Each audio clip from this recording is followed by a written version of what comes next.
नमस्कार।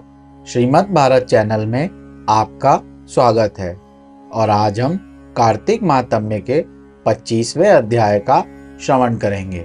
आइए शुरू करते हैं।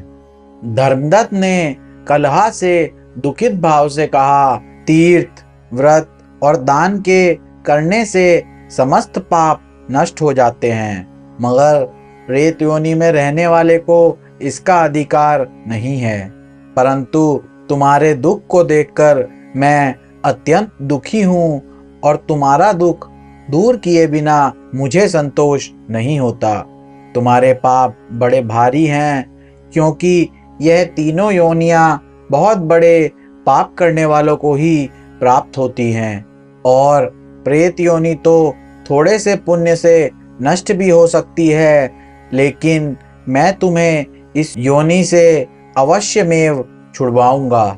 इसलिए मैंने जो कार्तिक का व्रत किया है उसका आधा पुण्य तुम्हें देता हूँ, क्योंकि यज्ञ, दान, तीर्थ यह सब निश्चय ही कार्तिक के व्रत के पुण्य के समान नहीं हैं। नारद जी ने कहा, हे राजन, इतना कहकर धर्मदत्त ने उसको ओम नमो भगवते वासुदेवाय यह 12 मंत्र सुनाया और तुलसी का जल उसके ऊपर छिड़का। बस फिर क्या था, क्षण भर में वह प्रेत योनि से छूटकर प्रज्वलित शिखा के समान दिव्य रूप धारण करके लक्ष्मी के समान सुंदर हो गई।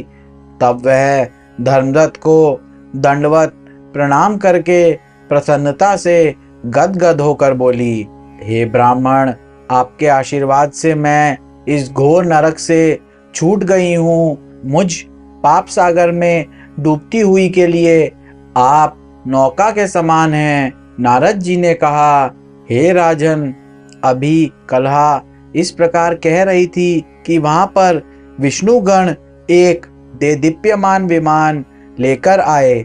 विमान के द्वार पर सब अप्सराएं और गण बैठे हुए थे।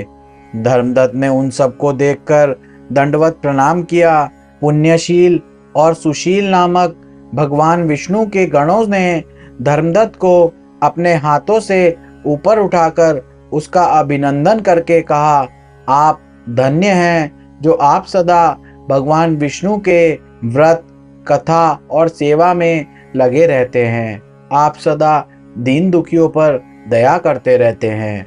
आपने जो अपने बाल्यकाल में पवित्र और शुभ कार्तिक व्रत किया था, आपके उसके आधे फल से कलहा के पूर्व जन्म के एकत्रित पाप नष्ट कर दिए हैं। यही नहीं, आपकी कृपा से उसके सैकड़ों जन्म के पाप नष्ट हो गए हैं।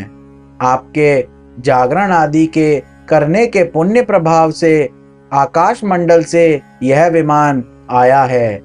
हे ब्राह्मण, हम इसे भांति भांति के भोगों से युक्त बैकुंठ में ले जा रहे हैं। आपके दान पुण्य के प्रभाव से, कार्तिक व्रत या तुलसी पूजा के प्रभाव से यह अब भगवान विष्णु के निकट रहेगी। आप भी इस जन्म के पश्चात अपनी दोनों स्त्रियों सहित बैकुंठ लोक में भगवान विष्णु के समीप रहेंगे और मुक्ति प्राप्त करेंगे।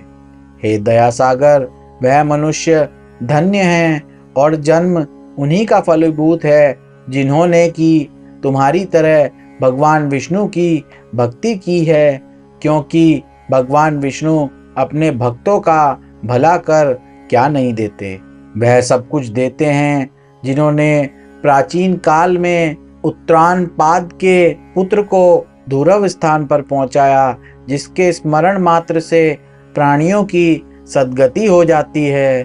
प्राचीन काल में भगवान विष्णु केवल अपने नाम को स्मरण से ही ग्राह द्वारा पकड़े हुए हाथी को हस्ती योनि से मुक्त करके जय नाम देकर अपना पार्षद बना लिया। तुमने उसी विष्णु की सेवा की है। उसी से तुम अपनी दोनों स्त्रियों सहित 1000 वर्ष तक विष्णु भगवान के समीप निवास करोगे। जब तुम्हारा पुण्य क्षीण हो जाएगा, तब तुम पृथ्वी पर सूर्यवंश में अपनी दोनों स्त्रियों के साथ दशरथ के नाम से प्रसिद्ध राजा होंगे तथा यह कलहा तुम्हारे आधे पुण्य की भागीदार होने के नाते तुम्हारी तीसरी भार्या होगी। भगवान विष्णु तुम्हारे पुत्र के रूप में तुम्हारे निकट रहेंगे और देवताओं का कार्य करेंगे। भगवान विष्णु को प्रसन्न करने वाले तुम्हारे कार्तिक व्रत से अधिक महत्वपूर्ण यहाँ दान तीर्थ आदि और कोई भी नहीं है। हे दया सागर, तुम धन्य हो, क्योंकि तुमने जगत गुरु भगवान विष्णु को प्रसन्न करने के लिए कार्तिक का व्रत किया है, जिसके आधे पुण्य की भागीदार इस कलह को इस समय हम अपने साथ विष्णु लोक ले जा रहे हैं।